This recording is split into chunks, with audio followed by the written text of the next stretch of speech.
বলিউডের জনপ্রিয় জুটি শাহরুখ খান এবং রানী মুখার্জি সম্প্রতি তাদের অনুরাগীদের জন্য একটি বিশেষ মুহূর্তের ভিডিও শেয়ার করেছেন। জাতীয় চলচ্চিত্র পুরস্কার জয় উদযাপনের জন্য এই দুই তারকাকে একসঙ্গে নাচতে দেখা যায়।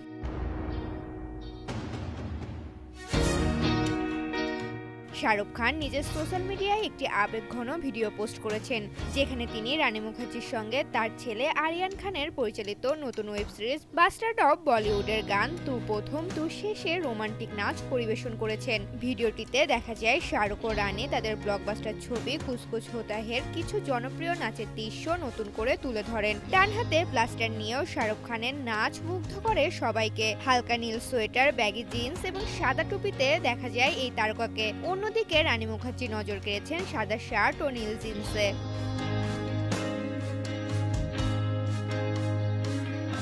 নাচের শেষে শাহরুখ রানীর কপালে ভালোবাসার চুম্বন এঁকে দেন। তাদের দুজনের অসাধারণ রসায়ন আবারও প্রমাণ করে দিল যে কিছু জুটি চিরকালই ম্যাজিক। ভিডিওটি শেয়ার করে শাহরুখ লেখেন, জাতীয় পুরস্কার, আমাদের দুজনের বহুদিনের অপূর্ণ ইচ্ছা পূরণ হলো। অভিনন্দন রানী, তুমি সত্যিই এক রানী। চিরকাল ভালোবাসা রইল তোমার জন্য।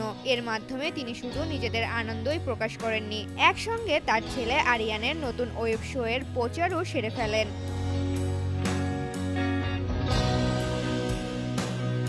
শোনা যাচ্ছে এই তারকা জুটি আবারও একসঙ্গে দেখা যাবে আসন্ন ছবি কিং এ। ছবিটি একটি অ্যাকশন থ্রিলার এবং বলিউডের অন্যতম ব্যয়বহুল প্রজেক্ট। এতে আরও অভিনয় করছেন দীপিকা পাডুকোন, সুহানা খান, অনিল কাপুর সহ আরও অনেকে। ছবিটি আগামী বছরের 1 অক্টোবর মুক্তি পাবে।